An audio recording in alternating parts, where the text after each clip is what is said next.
church, the angel of this house, and shepherd of this flock, even in her absence. Let's celebrate Reverend Dr. Gina Stewart, who has opened the doors of Christ Missionary for us to be here. To all of the organizers of this event, Representative Ackberry, thank you for including me, and as well to all of the elected officials, especially to Representative Steve Cohen.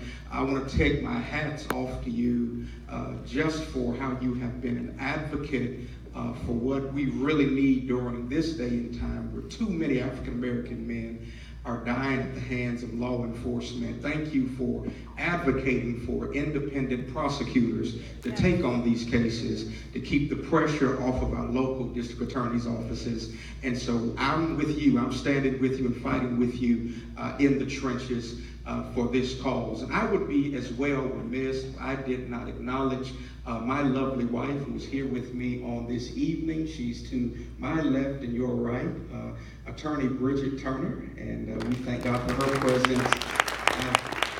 I'm with her. I'm supporting Hillary, but I'm with her, and glad to be here on tonight. I come here tonight not particularly as the pastor of Mississippi Boulevard Christian Church. I come tonight as a concerned clergyman, concerned Christian, and a concerned citizen of this nation.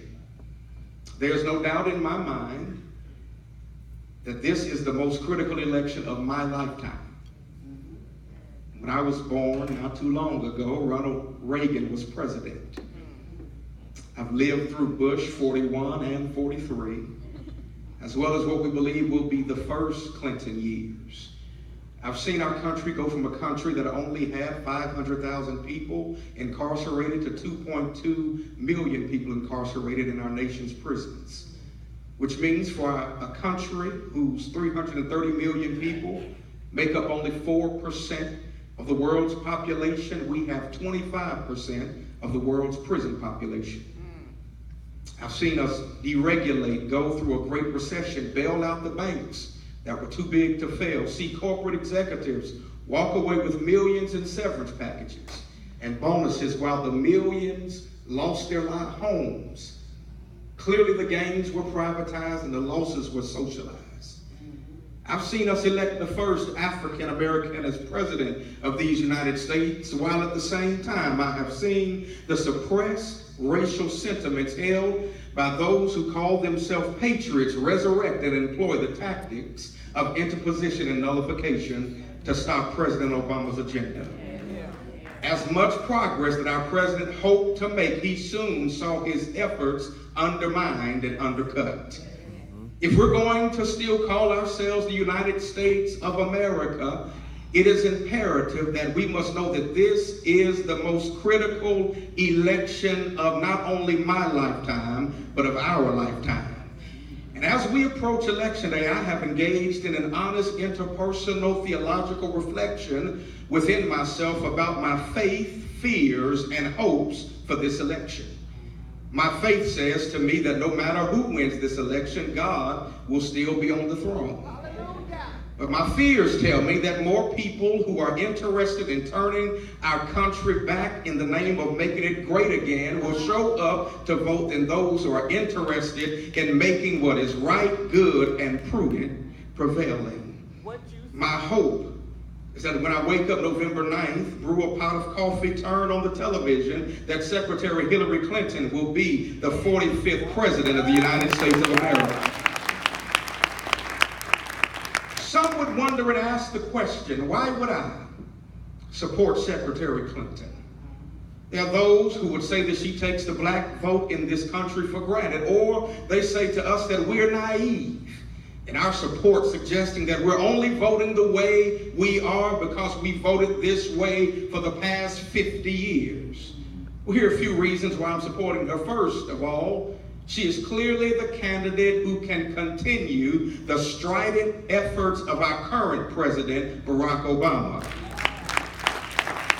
ideals such as universal health care so that people who are sick can afford to be made whole, and student debt reduction so that our best and brightest don't spend years drowning in loans while they're trying to begin life on their own, and the dismantling of the warehousing of people in correctional facilities for the purposes of profit that cost us $73 billion a year, as well as gun control, are all a part of the legacy that President Obama will commend to the next president of these United States. It's clear to me that these are all things that Secretary Clinton is concerned about and willing to continue the fight for. But I support Secretary Clinton as well because the alternative is too dangerous. Although her largest opponent is running as an anti-establishment candidate, he has not demonstrated his ability to lead on this level. There's a lot of good and less flattering things we know about Secretary Clinton, but there is too much we don't know about Mr. Trump. While Secretary Clinton has served with the Children's Defense Fund early in her career and served the state of Arkansas in the United States as their first ladies, has represented her state, New York, as U.S. Senator, and served our country as Secretary of State, we do not know his ability to lead because he has never held an office. We don't know how he fared as a businessman because of a questionable track record with his businesses and those whom he did business with. And we do not know how well he manages money or if he's fulfilled his obligations to the IRS because he will not release his tax returns. Further, while he has attempted to bring to the spotlight undesirable details of the marriage between President Clinton and Secretary Clinton, his own past has 5 children by 3 different women. If he was an African American, they wouldn't even let him purchase a ticket to tour the White House. He is too risky and dangerous to our domestic tranquility and international relations. With the continuing rise of terrorism and the racial tensions in this country reaching a boiling point, we need poised, thoughtful, and experienced leadership to lead our nation forward. I'm supporting Secretary Clinton because her platform represents what is right and good, not just for the best of us, but for the rest of us. In the Christian tradition, at the core of our faith, we are called to love our neighbor as we love ourselves. And if it's too difficult to love our neighbors as we love ourselves, we have something called the golden rule: just do unto others as you would have them to do unto you. We come from a tradition where we believe in taking care of the least in a society because we believe that is the same thing we'd be doing to God's self.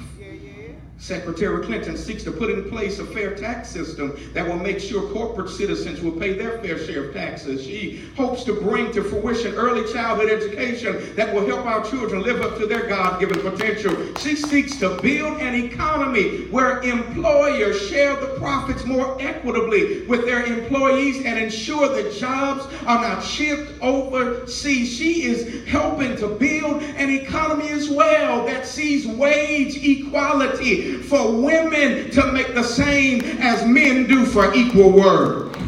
She knows that we have to acknowledge that implicit bias still exists across society, even in the best of police departments, and tackle it together.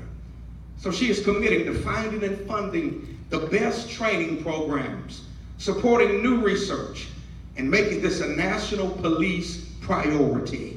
I don't know about you, but for me, as it comes to policing in this nation and the senseless deaths of African Americans, enough is enough.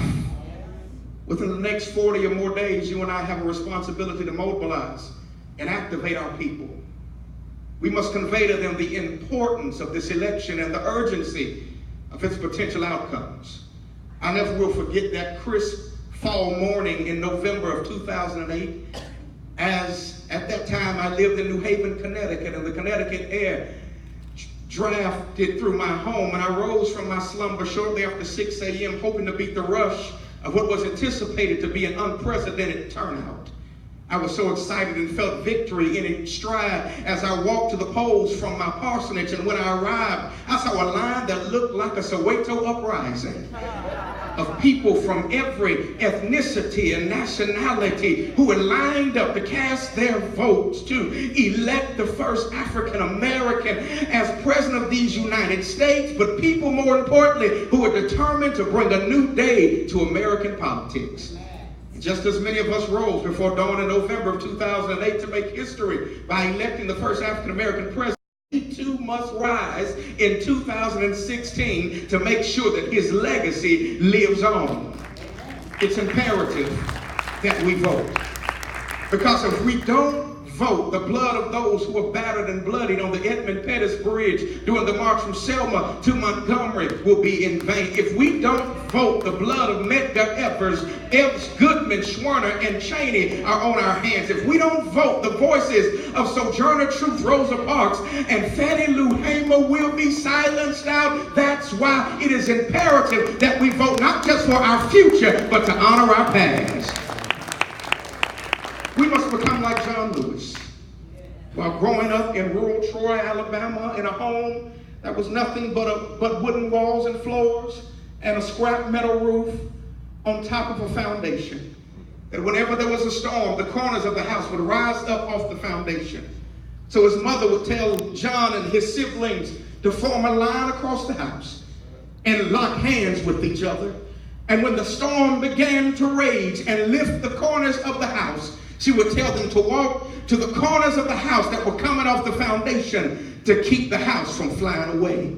I need to tell you on this evening, as I take my seat, the storms of retrogressive politics are raging. The winds of racism, misogyny, and bigotry are blowing. And if we're going to keep the house that is this nation on its foundation of liberty and justice for all, we have to join hands and walk together, run together to the polls and make sure when we get there, we vote all the way up and down the ballot so that next morning we wake up that Hillary Rodham Clinton will make history, but not only will carve out a brighter future for America and for tomorrow. I want to encourage you, the storm is raging now, but if we keep on walking in the wind, we will discover that if we walk together, that trouble doesn't last always. The storm is passing over, and our weeping may endure for a night, but joy is going to come in the morning. So let's rise up, let's vote, let's open up every home, let's get Pookie and Ray Ray out to vote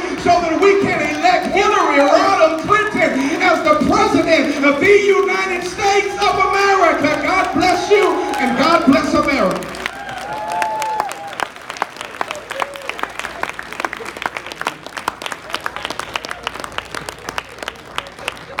And now a video presentation from Mrs. Clinton's campaign. I'm Hillary Clinton, and I approve this message.